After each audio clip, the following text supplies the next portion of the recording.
राजस्थान में भी अब अपराधियों के खिलाफ बुलडोजर सरकार आ चुकी है।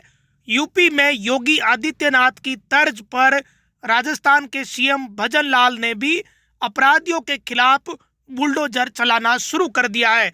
आज जोधपुर ग्रामीण के बिलाड़ा थाना क्षेत्र में महिला की हत्या करने वाले एक आरोपी के घर पर बुलडोजर चला और उसके घर को नेस्तनाबूद कर दिया।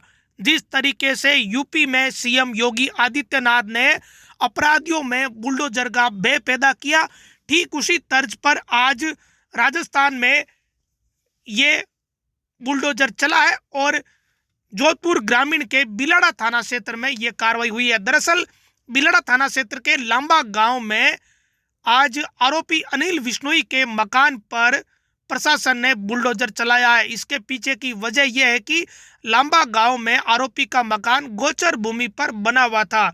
इस हत्या की वारदात के बाद ग्रामीणों ने प्रशासन को इसकी शिकायत भी दी, जिसके बाद नोटिस दिया गया और उसके बाद तत्काल ही बुलडोजर चला दिया गया।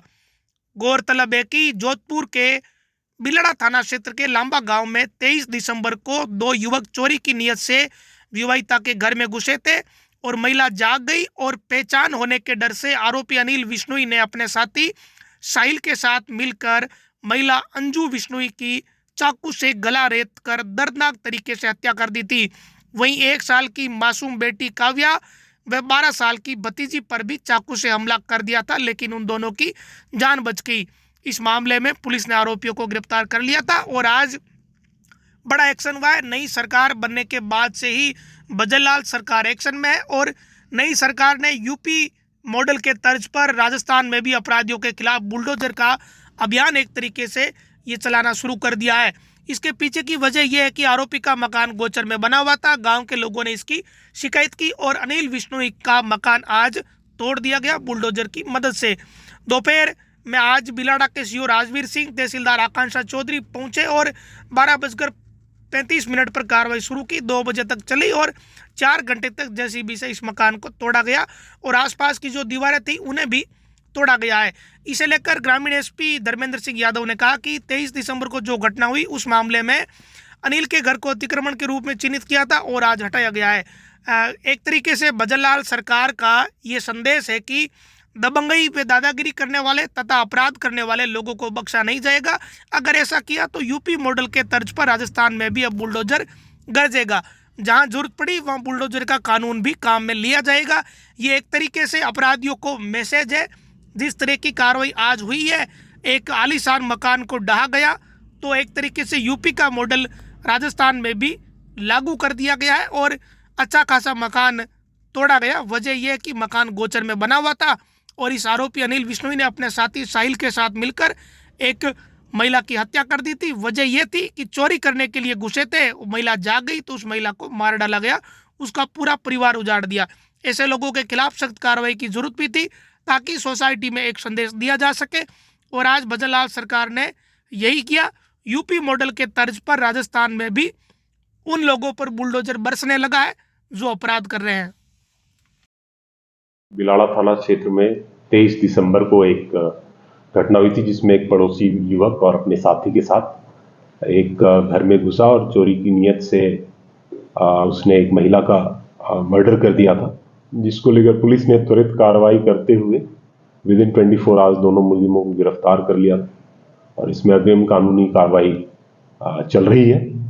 इसी क्रम में ये भी पाया गया कि ये व्यक्ति जो है अपराधी प्रवृत्ति का है और इसने कोई सरकारी जमीन पे अतिक्रमण भी कर रखा था। इसको लेकर प्रशासन भी जो है वो हरकत में आया और स्थानीय प्रशासन ने उस अतिक्रमण को हटाने का निर्णय लिया, जिस क्रम में आज पुलिस इमदाद की मदद से उस अतिक्रमण को भी हटाया गया है। इसमें पुलिस और प्रशासन की तरफ से संयुक्त मैसेज ये है कि जो अपराधी हैं और अपराधी तत्व हैं जो समाज में इस तरह का कृत्य कर रहे हैं उन पे हर तरह से शिकंजा कसा जाएगा।